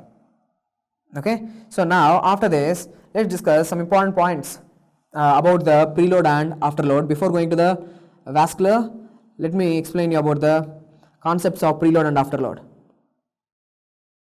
Concepts of preload and afterload. So what exactly is preload? Preload is nothing but end diastolic volume. How much amount of blood is there in the heart? How much amount of blood is there in the heart before contraction? How much blood is filled in the heart before contraction? How much is there? 120 ml. So preload is nothing but the amount of blood in the heart. So preload is dependent on the what? It's dependent on. Preload is dependent on venous return. Okay, preload is dependent on what? Venous return. The more the venous return, more preload. More venous return, more preload. For example, if I do venodilation, what happens? Tell me. If I do venodilation, if the veins in your body are dilated, there will be peripheral pooling. The blood is not coming to the heart. If the veins are dilated, the blood will pool into the veins. The blood will pool into the veins. So veins blood is not coming to the heart. So what happened to the preload? So venodilation decreases preload. Venoconstriction increases preload. The preload is dependent on venous return. Okay. For example, let's say a patient is going from standing position to lying down position.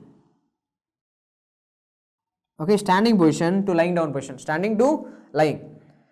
So when a patient is going from standing position to lying down position, what happened to the blood flow? More blood will go towards the heart. When he is standing, because of the effect of gravity, the blood is getting pooled. But when he is lying down, more blood will be going towards the heart. Okay, more blood will be going towards the heart. So more venous return to the heart. More venous return means more preload. So if a patient is going from standing position to lying down position, there will be increased preload. Okay, there will be increased preload. Okay, so preload is dependent on venous return. Done. Then what is afterload? Okay, what is afterload dependent on? Afterload is the pressure.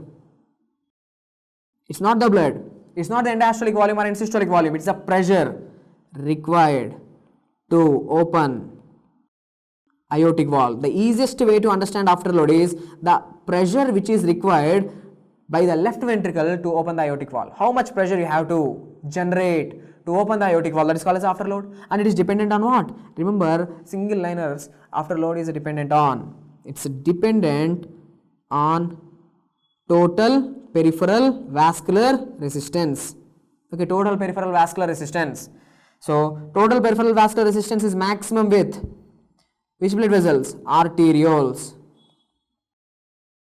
Okay, arterioles. Why arterioles? Because arterioles have maximum smooth muscles. They have maximum smooth muscles, so they have maximum resistance. Okay, total peripheral vascular resistance. If the vascular resistance is more means the pressure in the aorta will be more, because blood is not going forward. So the blood is accumulating in the aorta. The blood is not going easily. So the pressure in the aorta will be more. If the pressure in the aorta is more means your left ventricle have to generate more pressure. Your left ventricle have to generate more pressure to open the aortic valve. Okay. So the afterload is dependent on total peripheral vascular resistance. MCQ completed. Preload is dependent on venous return. Venous return. For example, you do arteriolodilation.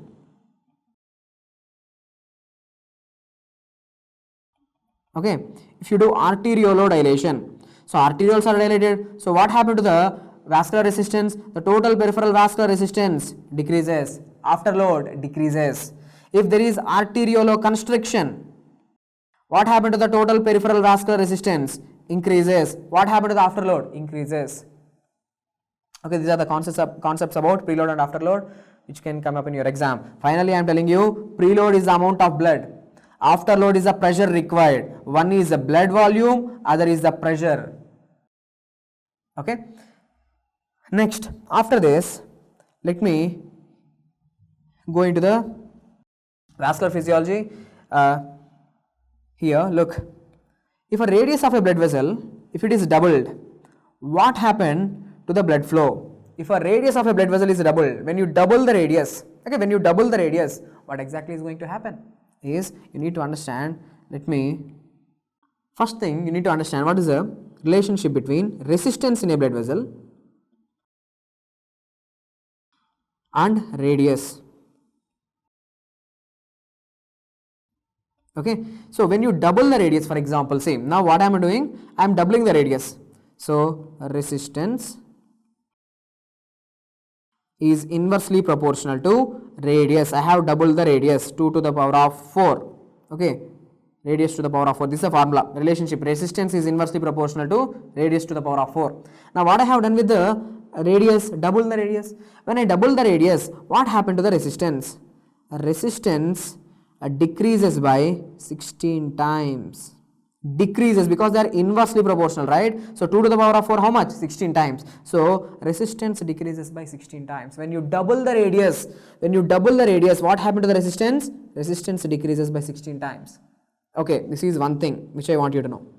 Now what is the relationship between radius and blood flow? So blood flow Q is directly proportional to R to the power of 4. R to the power of 4. See here in the formula also, the blood flow is directly proportional to R to the power of 4, means directly proportional. If you double the radius, what happened to the blood flow? Look, what you have done, Q is directly proportional to 2 to the power of 4. So blood flow increases by 16 times. Okay, blood flow increases by 16 times. So what I have explained, when you double the radius, look carefully, when you double the radius, blood flow increases by 16 times. Why blood flow is only increasing 16 times? Because resistance decreases by 16 times. When you double the radius, first resistance decreases by 16 times, so that blood flow increases by 16 times. Okay, this will be explained with the help of a formula called as Poiseuille-Huygens formula. Okay, Poiseuille-Huygens equation. According to Poiseuille-Huygens equation, blood flow is directly proportional to the pressure difference, directly proportional to radius. but inversely proportional to viscosity and length. If the length increases, blood flow decreases. Blood flow decreases. Now, let me give you one more question. Look at here. Here is a blood vessel A. Here is a blood vessel B. Okay, blood vessel A and blood vessel B. Now, the length of the blood vessel A is L, the length of the blood vessel is B is 2L, the radius is also, radius of A is R, radius of B is 2R. Okay, when compared to A, how much blood flow will be there in B? Because definitely B is a larger blood vessel. It's a larger blood vessel, it's having more radius. So when compared to A, how many times more blood flow will be going in blood vessel B? So radius is double. Most of the students will think, sir, here radius is R, here the radius is 2R, so radius is double. So blood flow is going to be 16 times. But no, here not only radius is double, but length also doubled. So according to the Poiseuille-Huygens formula, Q, look at this, Q is directly proportional to radius, but inversely proportional to length. So let me write it here, Q is directly proportional to radius to the power of 4, but inversely proportional to length. What I have done here, radius is doubled, length also doubled, so 16 divided by 2, 8 times. So this question was also asked in the exam. Okay, this question was also asked in the exam. Now look at this, all of the following arteries demonstrate Wind-Kessel effect, except, what is this Wind-Kessel effect? You have to know. Wind-Kessel effect means it's a recoil nature of blood vessel. It's a recoiling nature of the blood vessel after stretching. So when the left ventricle is contracting, it is pumping the blood into aorta. So aorta stretches. To accommodate the blood, aorta stretches, and later aorta will collapse back, it will recoil back, it will squeeze the blood into the arteries.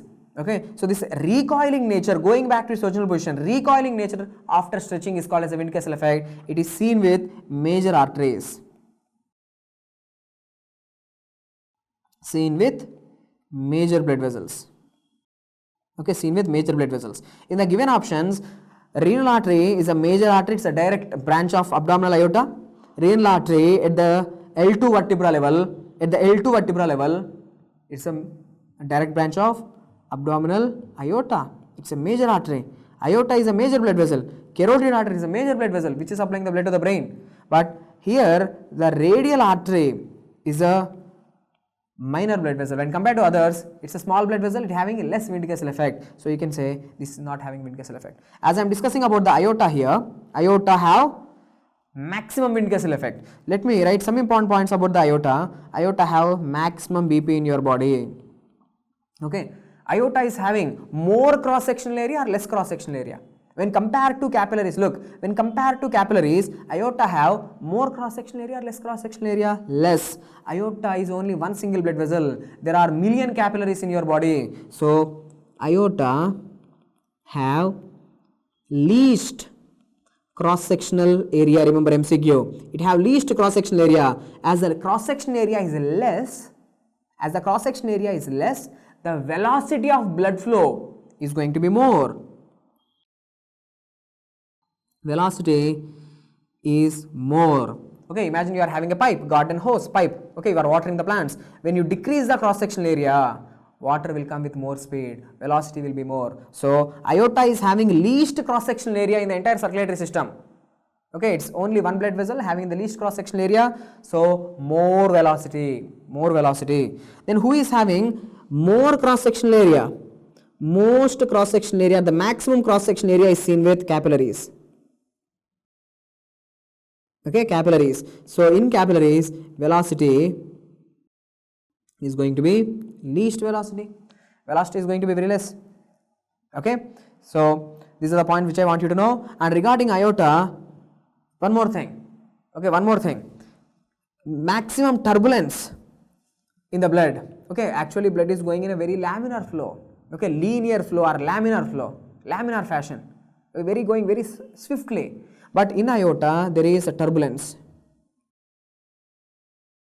Okay, turbulence flow is seen with aorta. Okay, there are certain conditions where aorta will be affected, which are important for your exam. Let me write here itself. So you tell me what exactly is this. Sir, here aorta is getting narrowed. This is called as coarctation of aorta. Coarctation of aorta. See, coarctation of aorta is seen with which condition? Who will develop this coarctation of aorta, which was also recently tested? It is seen with Turner's syndrome. In a Turner female, that is 45x0, one X chromosome is absent. 45x0, one X chromosome is absent. In Turner female, the patient will develop coarctation of aorta. Imagine if a patient is having coarctation of aorta, see, blood is properly going to the upper extremities, there is no problem. The blood is going to the upper extremities. The subclavian artery, the blood is going to the upper extremities. But the blood is not properly going to the lower extremities. So if you check the BP in upper extremities, it will be more. But if you check the BP in the lower extremities, it's less. In a normal healthy individual, the BP in upper extremities and the lower extremities should be equal. Okay, it should be equal. But in a patient who is having coarctation of aorta, there is discrepancy, there is a differential. Okay, there is a differential in a BP in upper extremities when compared to lower extremities. Okay, so that's if you see in a question that discrepancy is present, that is definitely going to they are definitely talking about the coarctation of aorta. Okay, which is seen with Turner syndrome. Next, what else I want you to know is there is a condition in which there will be tree barking. Okay, tree barking appearance of the aorta after the death of this person. Okay, there is a condition. The patient dead. Okay, you have done that autopsy and there is a tree barking appearance of the aorta. It's looking like a tree bark. So what is that condition where this aorta will be affected? That is, this condition is seen with tertiary syphilis.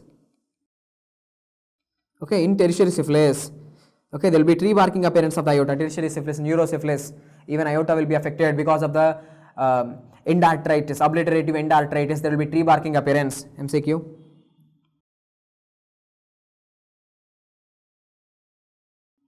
Okay, I am talking all this because of the vascular physiology, important first blood vessel, we are talking about the aorta. Okay, so tree barking appearance is seen with tertiary syphilis because of which organism? Treponema pallidum. Treponema pallidum. Okay, which test? What is the test done for this Treponema pallidum? That is venereal disease research laboratory test, VDRL test, your exam MCQ. Okay, so some important points completed. Next, in the vascular physiology, which blood vessels are called as resistance blood vessels? Resistance blood vessels are called as arterioles. Your arterioles are called as resistance blood vessels because they have the maximum amount of smooth muscles. They are determining, they are the major determinant of the afterload. Okay, which blood vessels are called as exchange blood vessels? Okay, exchange blood vessels, capillaries. Which blood vessels are called as capacitance blood vessels? This is the MCQ. With the veins. Veins are called as capacitance blood vessels because most of your blood volume, that is more than 55%.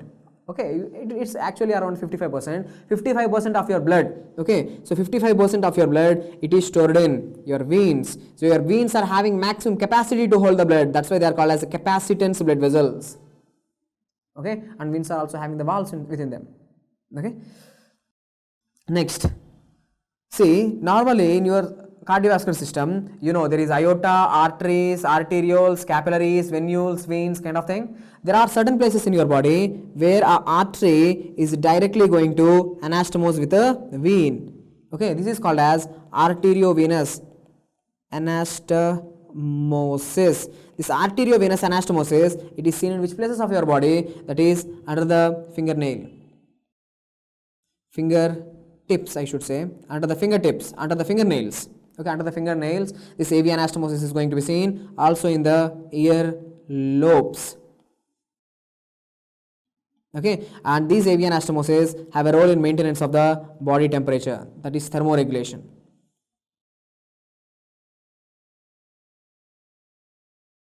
Okay, thermoregulation.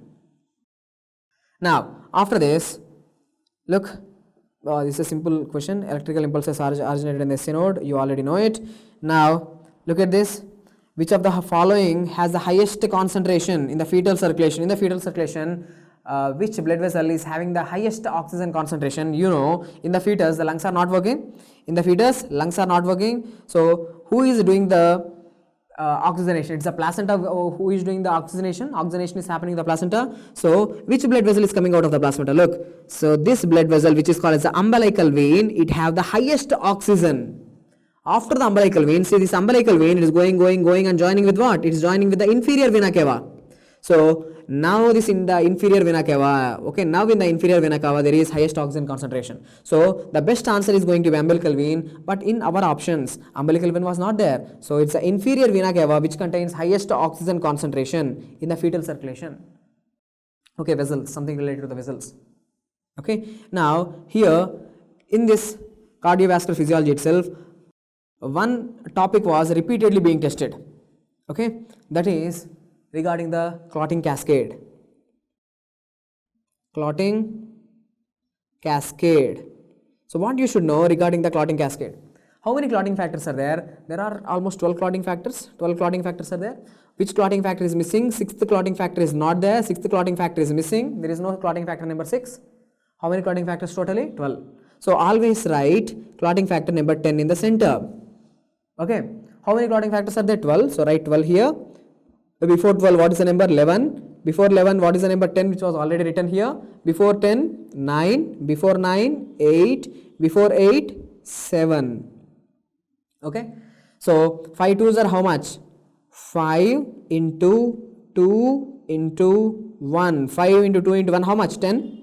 Okay, 5 2s are 10, you know it. 5 2s are 10, you know it. So, you might be thinking, sir, what exactly is this? Doesn't make any sense. We can't understand. What is this clotting cascade? See, these are all the clotting factor number 12, 11, 9, 8.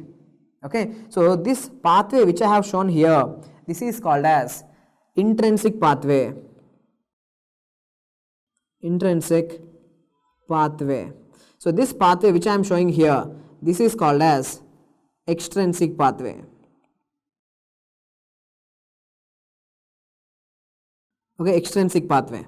Now, this pathway which I have highlighted here, this pathway, this is called as common pathway. From 10, it is common pathway.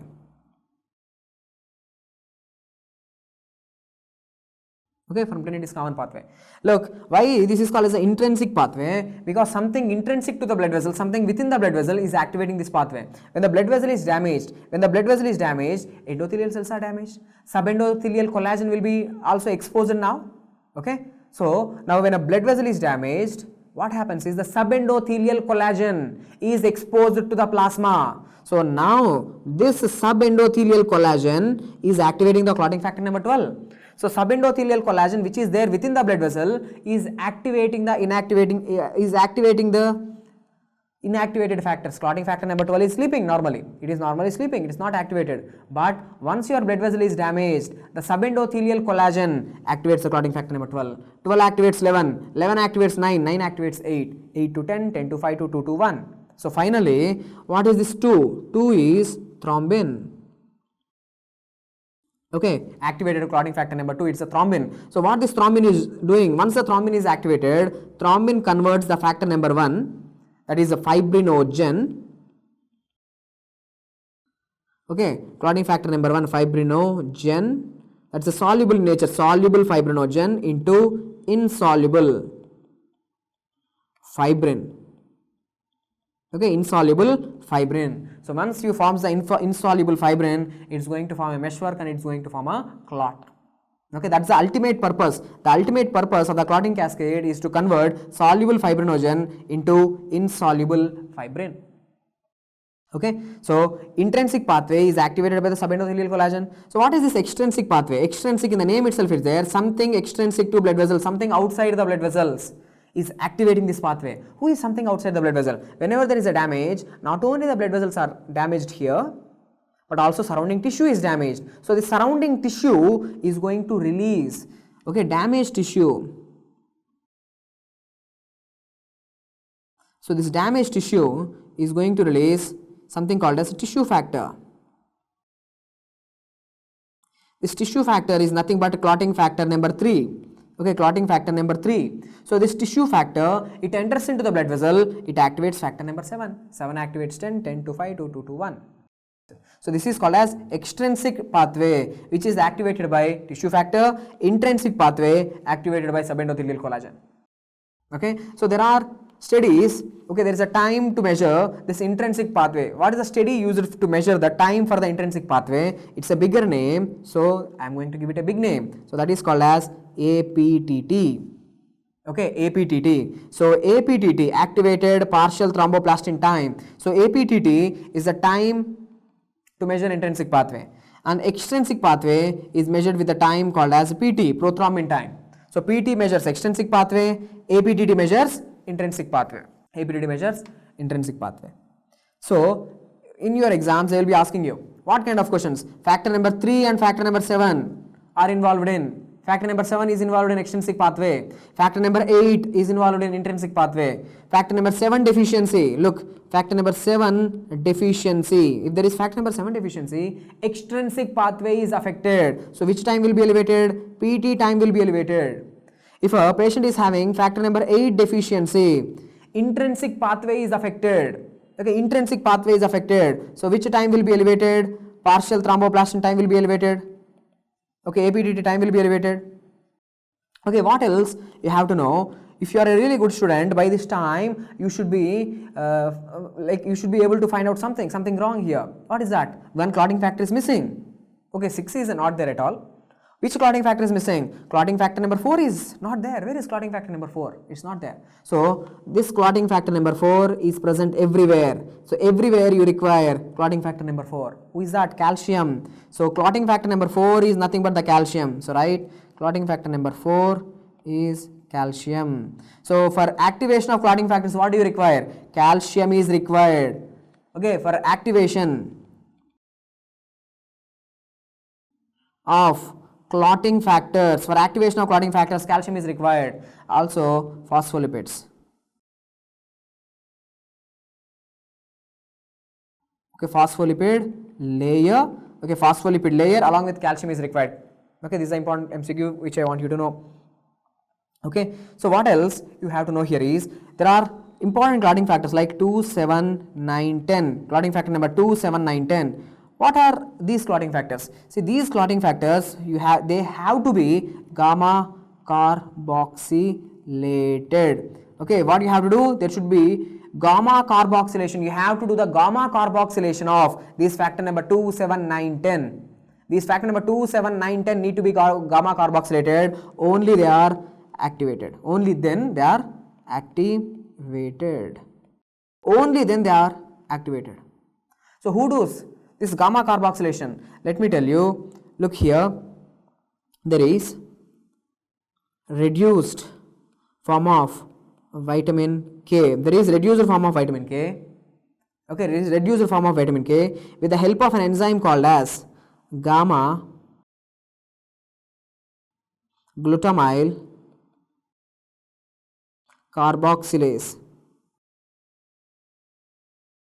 So with the help of this enzyme called as gamma glutamyl carboxylase, this reduced vitamin K, what it is doing? It is converting the factor number 2, 7, 9, 10. Okay, factor number 2, 7, 9, 10 into activated factor number 2, 7, 9, 10.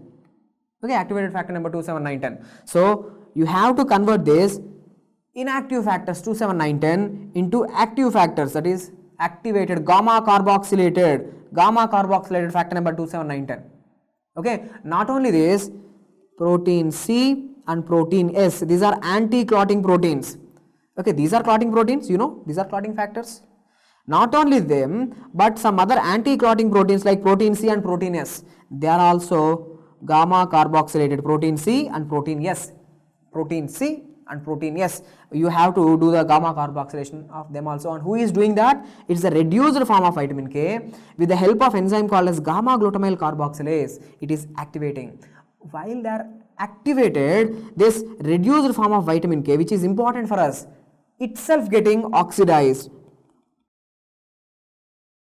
Itself getting oxidized to oxidized form of vitamin K, which is useless. We don't want this oxidized vitamin K, which is bad. Oxidized things are bad.